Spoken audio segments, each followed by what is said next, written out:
देखिए, ये पिछले साल ये पॉलिसी अनाउंस हुई थी कि मल्टी ब्रांड रिटेल में 100% FDI for food which is grown and manufactured in India and इसकी पॉलिसी की जो फाइन ट्यूनिंग थी, फाइन प्रिंट था, उसका एग्जैक्ट पॉलिसी डिटेल्स शायद पिछले जुलाई अगस्त तक निकल के आए।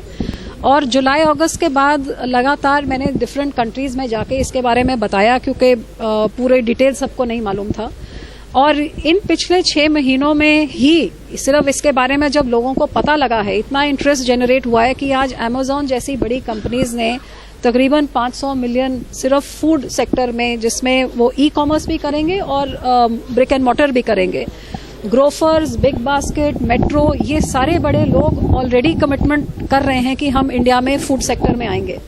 इसके अलावा मैं ये जरूर बता सकती हूँ कि जिस भी कंट्री में मैं गई हूँ, उस कंट्री के जितने भी बड़े मैन्युफैक्चरर्स, रिटेलर्स, प्रोसेसर्स, जिससे भी बात हुई है, आज देश का शायद ही कोई देश है जो हिंदुस्तान के फूड सेक्टर को नहीं देख रहा है, क्योंकि जहां वेस्टर्न कंट्रीज में मार्केट एजिंग है और सैचुरेटेड है, वहीं इंडिया एक फास्टेस्ट ग्रोइंग इकोनॉमी भी नहीं, लेकिन सबसे लार्जेस्ट रिटेल सेक्टर भी हमारा है और परचेस पैरिटी में भी हम बहुत बड़े हैं।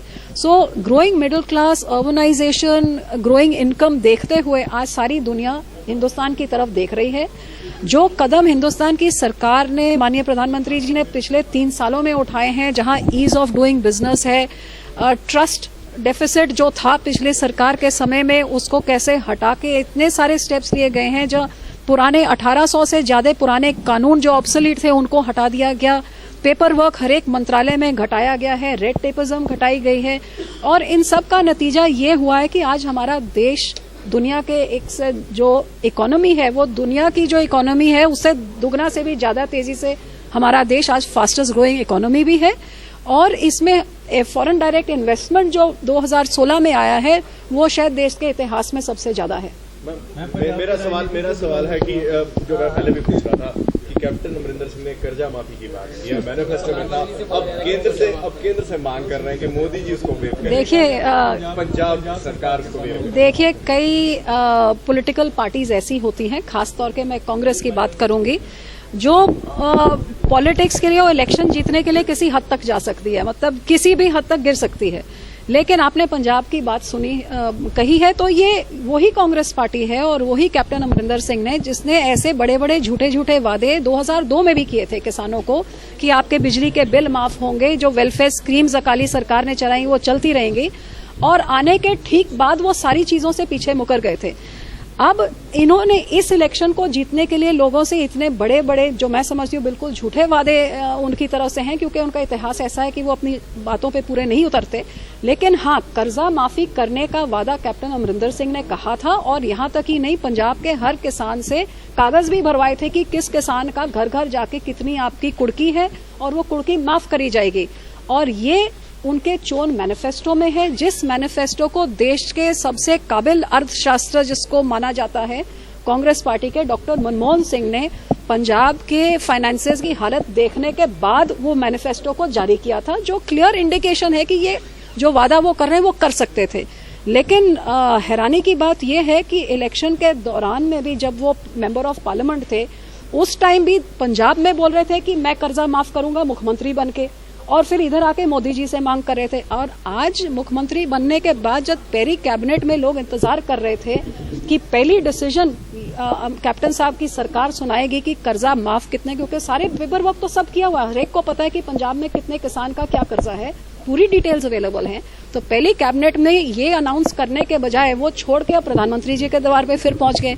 सो ये उनकी झूठ की राजनीति और अपने वादों से पीछे हटने का कामकाज शुरू हो गया है, और धीरे धीरे आगे आप देखेंगे कि कितने और वादों से मुकरते हैं। एसवाईएल को लेकर सभी सियासी पार्टियां हरियाणा की जो है वो गृह मंत्री से मिल रही है, पंजाब की सभी सियासी पार्टियों को मिलकर प्रधानमंत्री अपना पक्ष रखना चाहिए, क्योंकि हरियाणा भी कह रहे हैं कि वो भीख नहीं मांग रहे, उसका हक मांग रहे हैं, सुप्रीम कोर्ट ने उनको दिया है। देखिए, हक है, पानी है, ये सब चीजों का फैसला करने के लिए हम बार बार एक ट्राइब्यूनल, वाटर ट्राइब्यूनल की मांग करते रहे हैं। लगातार 10 साल हमने ऐसी जबरदस्त लड़ाई लड़ी है सुप्रीम कोर्ट में भी, और इससे ज्यादा एक सरकार होने के नाते, जहां इससे पहले कांग्रेस की सरकार हमसे पहले जब पंजाब में रही, सिर्फ वो ड्रामेबाजी, कागज फाड़ दिया, ये सब कर दिया। लेकिन मुख्यमंत्री, साबका मुख्यमंत्री प्रकाश सिंह बादल जी ने तो इस SYL को पूरे उनकी विधानसभा में इसको रद्द करके किसानों की जमीन वापस करके उनकी गोदावरियां करके जमीन भी वापस कर दी और क्लियर कर दिया कि यहाँ पे ना कोई SYL बनेगी और ना ही पंजाब के पास एक टुक्का पानी देने के लिए है। तो वो तो बहुत नहीं, हमने तो 10 साल से और किया क्या, केंद्र को भी बताया, हमने सुप्रीम कोर्ट में भी कह दिया और अपने लोगों को भी कह दिया है कि हम ये SYL का पूरा मुद्दा रद्द कर रहे हैं और आप अपनी जमीनें वापस ले लो। जमीन किसान को वापस करके उनके नाम भी कर दिए जो SYL की जमीन थी नहर बनाने की, अब सरकार को दोबारा से एक्वायर करनी पड़ेगी। तो इसमें कोई शक नहीं कि जब तक अकाली दल है, जब 30 साल पहले यही कैप्टन अमरिंदर सिंह ने इंदिरा गांधी को दावत देके उधर ये SYL की नहर की उसारी के लिए उनका स्वागत किया था, तो सरदार प्रकाश सिंह बादल ने उस दिन भी इसके खिलाफ धरना दिया था 30 साल पहले। और 30 साल बाद जब हमारी सरकार यहाँ पे थी, हमने सारा रद्द करके जमीनें किसानों को वापस दे दी कि ना नहर बनेगी और ना हम हमारे होते हुए एक टुक्का पानी हम बाहर जाने देंगे। सिद्धू को लेकर भी सियासत गरमाई हुई है। सिद्धू साहब कह रहे हैं कि वो अपनी आजीविका चलाने के लिए कुछ भी कर सकते हैं। वहीं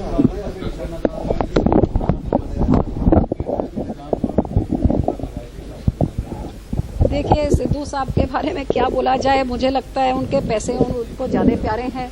मांगी तो लोगों की सेवा थी, लेकिन अब पैसे ज्यादा प्यारे लग रहे हैं जिस करके छटपटाहट हो रही है।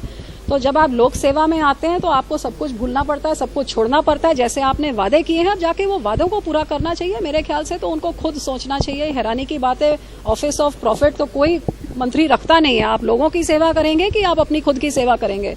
तो लाफ्टर चैनल में उनको जाने का टाइम नहीं है, तो उनकी मिसेज अब फ्री हैं, वो जा सकती है।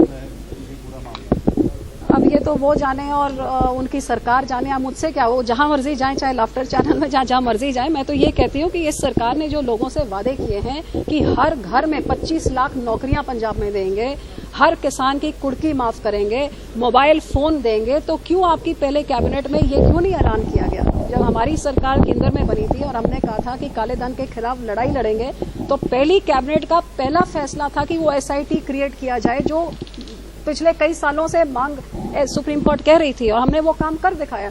तो ये सरकार अब क्यों कतराते हुए अपने पैर पीछे खींचते हुए क्यों दिख रही है? तो इनको अपने वादों पे आज पूरा इतनी बड़ी मैंडेट लोग ने दी है और आपको ये मैंडेट को पूरा करने के लिए पहला फैसला आपका ये उठाना चाहिए और लोगों को विश्वास दिलाना चाहिए कि जो बड़े बड़े बातें करी थी उनको पे आप पूरे उतरेंगे। आखिरी सवाल, सिक्योरिटी जो है, सिक्योरिटी पंजाब सरकार है, चाहे मंत्रियों की हो, चाहे सांसदों की हो, चाहे MLA की हो, सिक्योरिटी वापस ले ली है, काफी कम सिक्योरिटी करती है। MPs की सिक्योरिटी को मैं विड्रॉ किया। मैंने तो आज अखबार में ये पढ़ा है कि अकाली भाजपा की वापस करी है, बाकी जो कांग्रेस के MP है और आम आदमी के MP है उनके तो अभी भी बरकरार है। तो ये क्या अट्ठी सट्टी गट्ठी चल रही थी, ये टाइम समय में बहुत कुछ सामने आएगा, देखते रहिए। अभी तो कहानी शुरू हुई है।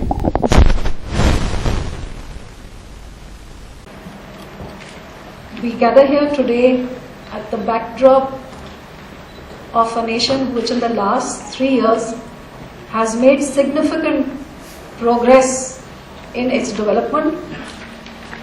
There are figures which speak for themselves to show that how the GDP of the country, not only today are we one of the fastest growing nations in the world, where other countries like America, China, Japan, Germany, European countries, we have surpassed them in terms of growth. If we talk about the steps taken to ensure that from a slow policy paralysis and the kind of gloomy atmosphere that there has been across the entire globe where business is concerned and where the policy paralysis which had affected our country some time back, India has managed to now emerge as one of the fastest growing nations. And I think a large amount of credit for this goes to the Honorable Prime Minister and the steps that he has taken, that where the global economy is growing at approximately 3.1%, our economy is growing at more than double of that. The fact that India has now been rated as the top FDI destination, top destination for foreign direct investment by the US Foreign Policy magazine, I think indicates that all the steps that have been taken to do ease of doing business to ensure that Make in India becomes a success. I think the fact that we have moved up by 12 ranks in ease of doing business and that we are being looked as one of the top destinations, and this is indicated that our country in the last 1 year has brought in the maximum amount of FDI that has ever come into India, and probably the maximum that has come into any country in the globe. So I think the series of steps of easing business, ease of doing business, of bringing in transparency, of getting rid of over 1800 old and obsolete laws, of reducing the paperwork and the red tapeism has all resulted in this FDI coming in, besides the confidence building measures that the Prime Minister has taken. When I talk about the food processing sector, as you all know that the food processing sector is a sector which has been in the last few years, despite all the challenges, been growing at a faster rate than either agriculture or the service sector as well. We have been growing at almost 7.2%, and this is a sector which our country sees as a sunrise sector and has huge potential, as I have been saying earlier, to address the many challenges which face our country, which is number one, a growing population which is looking for food which is healthy, hygienic and reasonable. Consumers want inflation to be under control, farmers want better rates. It's a sector which is one of the largest employment generators as well. When I talk about the food sector, it's one of the largest food producing countries in the world. We are the largest producers of milk, second largest producers of fruits, vegetables and cereals in the world. We are almost the second and the third largest producers of marine and meat as well.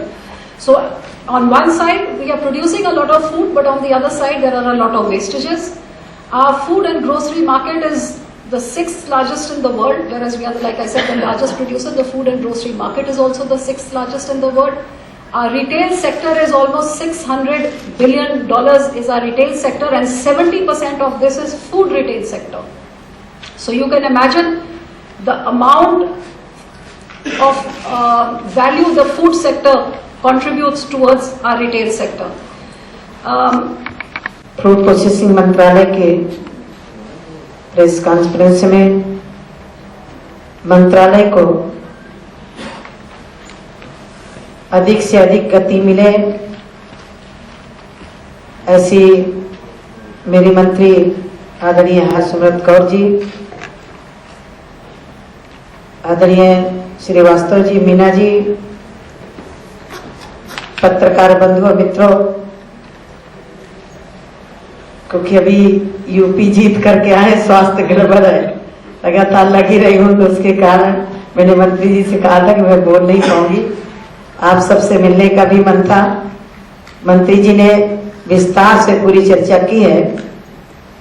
Bharat की सरकार की जो मंशा है, vision है माननीय प्रधानमंत्री जी का, किसानों की फसल को बर्बादी से रोका जा सके, इसके लिए चाहे एफडीआई हो या मंत्रालय में वित्त मंत्री से मिलकर के इसमें बजट बढ़ाने का हो, मंत्री जी लगातार इस पर प्रयासरत रहती हैं। तो मैं इतने कहना चाहूंगी कि ये मंत्रालय एक भारत के स्वर्णिम भविष्य के लिए, किसान के लिए, उपभोक्ता के लिए, उद्योग के लिए, तीनों का ये सामंजस्य बिठाने के लिए उद्योग है, हमारा मंत्रालय है। मैं अभी कल ही हिमाचल में थी, तो वहां लोगों ने कहा कि आपके मंत्रालय के माध्यम से हमारे क्षेत्र में क्या हो सकता है। जैसा कि आप सब लोग जानते हैं, हमारा मंत्रालय सीधे डायरेक्ट कोई भी उद्योग नहीं लगाता। यदि कोई लगाने वाला आवेदन करता है, फूड प्रोसेसिंग के वेबसाइट को देख करके उस मानक में आता है, तो हम उसको देते हैं। और पहली बार इस बार हम लोग 100 कोल्ड चेन मंत्रालय से और कैबिनेट से मंजूरी मिली। उसमें शायद कितने आवेदन है, पहले कभी इतने नहीं आते थे, 300 गुना। तो मुझे लग रहा है कि इस क्षेत्र में लोगों की रुचि भी बढ़ी है।